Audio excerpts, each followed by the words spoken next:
नमस्कार, मैं अशोक रावत सभी पेंशन धारकों का स्वागत करते हैं एक बार फिर से। दोस्तों, इस वक्त की पेंशन धारकों के लिए दो प्रमुख और इंपॉर्टेंट खबरें निकलकर सामने आ चुकी हैं। जी हां दोस्तों, पहली बड़ी खबर की बात करें तो ईपीएस में होगा बड़ा बदलाव, मिलेगा बढ़ी हुई पेंशन का फायदा। जानिएगा क्या है पूरा मामला। तो आखिरकार एम्प्लॉय पेंशन स्कीम 1995 के अंदर बड़ा फैसला हो चुका है।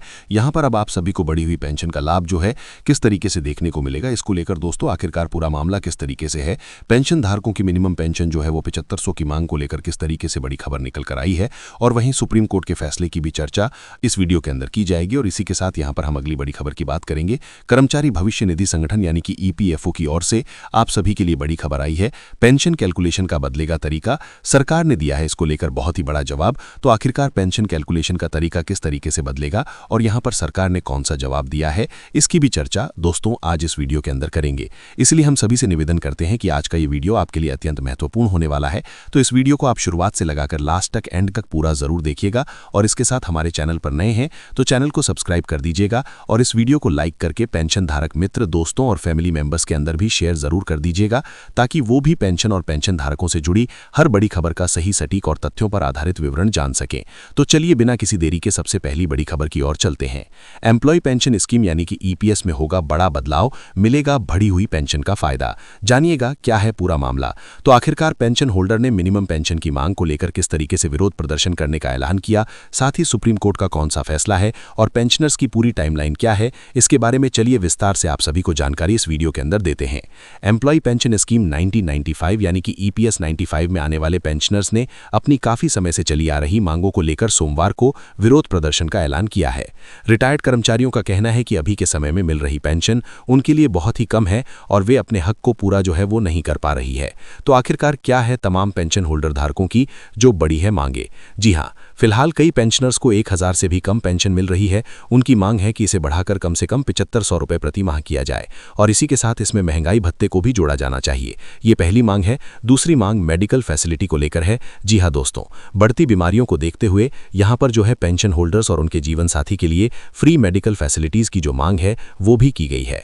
वहीं तीसरी मांग है जो कर्मचारी ईपीएस 95 योजना के अंदर शामिल नहीं हो सके, उन्हें भी 5 प्रति महीना की पेंशन जो है वो दी जानी चाहिए। और इसके अलावा कहा गया है कि 4 नवंबर 2022 को सुप्रीम कोर्ट ने एक बड़ा फैसला सुनाया था, जिसमें कहा गया था कि कर्मचारियों को उनकी रियल सैलरी के बेस पर अधिक पेंशन पाने का अधिकार है।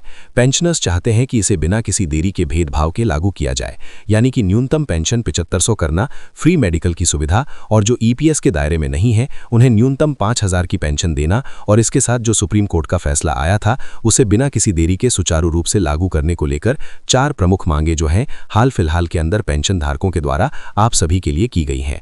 वहीं बात करते हैं ईपीएस 95 विवाद की टाइमलाइन को लेकर। तो साल 1995 में भारत सरकार ने कर्मचारी भविष्य निधि जरिए के यहां पर जो है ईपीएस 95 की शुरुआत की थी। साल 2014 में सरकार ने ईपीएस संशोधन के जरिए पेंशन के लिए सैलरी लिमिट को 6500 रुपए से बढ़ाकर 15000 रुपए किया था। साल 2019-20 से देश भर के पेंशनर्स का जो आंदोलन है वो तेज हो चुका था। 4 नवंबर 2022 को सुप्रीम कोर्ट ने 2014 के संशोधन को वैलिड माना, लेकिन कर्मचारियों को हायर पेंशन चुनने का एक और मौका दे दिया। साल 2023-24 में ईपीएफओ ने हायर पेंशन के लिए प्रोसेस भी शुरू करने का ऐलान किया और अब मार्च 2024 में अपनी मांगों को पूरा न होने पर पेंशनर्स ने बड़े विरोध प्रदर्शन की आम सभी के लिए एक बार बड़ी बात कही है। तो दोस्तों, ये बड़ी खबर है कि 1995 में इस योजना को शुरू किया गया, 2014 में पहली बार संशोधन करके वेतन 1500 हुआ, फिर जो है आप सभी के लिए आंदोलन 2020 में तेज हो गया। 4 नवंबर 2022 को सुप्रीम कोर्ट का फैसला आया, फिर यहां पर हायर पेंशन का प्रोसेस 2023-24 में शुरू किया गया, लेकिन यहां पर अभी 2024 के अंदर पेंशन धारकों की जो मांगे हैं वो यहां पर मंजूर नहीं हुई है। इसीलिए पेंशन धारकों ने बड़ी विरोध प्रदर्शन करने की बात की है और इन तमाम तरीके के विरोध प्रदर्शन करके ही पेंशन धारकों की आवाज जो है वो सरकार के कानों तक पहुंचाने का काम करने का जो जिम्मा है वो नेशनल एजुकेशन कमेटी, राष्ट्रीय संघर्ष समिति के द्वारा उठाया गया है। तो ये बहुत बड़ी खबर हाल फिलहाल में अब सभी पेंशन भोगियों के लिए निकलकर सामने आ चुकी है। इसी के साथ दोस्तों बात करते हैं अगली बड़ी खबर की। कर्मचारी भविष्य निधि संगठन यानी कि ईपीएफओ की ओर से बहुत ही ज्यादा इंपॉर्टेंट और महत्वपूर्ण अपडेट आ चुका है। जी हां, पेंशन कैलकुलेशन का बदलेगा तरीका, सरकार ने दिया है जवाब। तो किस तरीके से अब जो है पेंशन की गणना का तरीका आप सभी के लिए बदलेगा, सरकार ने इसको लेकर कहां पर किस तरीके से और कौन सा जवाब दिया है, चलिए इसके बारे में भी विस्तार से जानकारी जानते हैं। कर्मचारी पेंशन योजना यानी कि ईपीएस 95 को लेकर लंबे समय से चली आ रही मांगों के बीच केंद्र सरकार सरकार ने संसद में साफ कर दिया है कि फिलहाल पेंशन को असली बेसिक सैलरी के आधार पर बिना किसी सीमा के जोड़ने का कोई भी प्रस्ताव नहीं है। ये जानकारी केंद्रीय श्रम और रोजगार मंत्री मनसुख मांडविया ने 30 मार्च 2026 को लोकसभा में लिखित जवाब के दौरान दी थी। तो सरकार ने इसको लेकर क्या कहा है?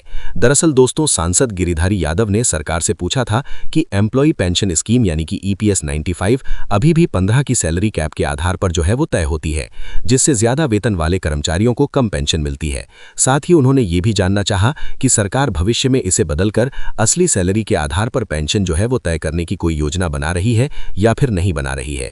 ये जो है गिरिधारी यादव जो कि बतौर सांसद थे, उन्होंने जानने की कोशिश की, तो इनको लेकर मंत्री की ओर से जवाब निकलकर सामने आया है। अपने जवाब में मंत्री ने साफ कर दिया है कि एम्प्लॉय पेंशन स्कीम यानी कि EPS 95 एक परिभाषित अंशदान परिभाषित लाभ सामाजिक सुरक्षा योजना है। उन्होंने बताया कि पेंशन फंड में योगदान 2 हिस्सों के थ्रू आता है, एक नियोक्ता द्वारा 8.33% और दूसरा केंद्र सरकार द्वारा 1.16%। लेकिन यह सरकार की योगदान की अधिकतम 150 रुपए की सैलरी तक सीमित है और यही वजह है कि पेंशन पूरी तरीके से असली सैलरी से अभी तक जो है वो लिंक नहीं है। तो ये देखिए हो पाती है। मंत्री ने यह भी बताया कि 1 सितंबर 2014 के बाद नियम और सख्त किए गए। अब केवल वही कर्मचारी EPS सदस्य बन सकते हैं जिनकी ज्वाइनिंग के समय सैलरी 150 या उससे कम हो। हालांकि 2014 से पहले के कुछ कर्मचारियों को ज्यादा वेतन पर योगदान का विकल्प दिया गया था, लेकिन नए कर्मचारियों के लिए ये सीमा लागू की गई है। सरकार ने यह भी जानकारी दी है कि अब कोड ऑन सोशल सिक्योरिटी 2020 लागू हो सका है, जिसे EPS के तहत आता है। हालांकि इस नए कानून के पेंशन कैलकुलेशन के तरीके में फिलहाल कोई बदलाव नहीं किया गया है। इधर कर्मचारियों और पेंशन धारकों की मांगे लगातार तेज हो रही हैं। उनका कहना है कि 1000 की न्यूनतम पेंशन जो 2014 से नहीं बढ़ी है, आज के महंगाई के दौर के अंदर बेहद कम है। ट्रेड यूनियन और पेंशनर संगठन इसे बढ़ाकर 7500 से 9000 रुपए करने और उसमें महंगाई भत्ता यानी कि DA जोड़ने की मांग कर रही हैं। सरकार ने इन मांगों को माना, लेकिन फंड पर बढ़ते बोझ और वित्तीय संतुलन की चुनौती का हवाला देते हुए अभी तक कोई अंतिम फैसला सरकार के द्वारा इस पर नहीं लिया गया है।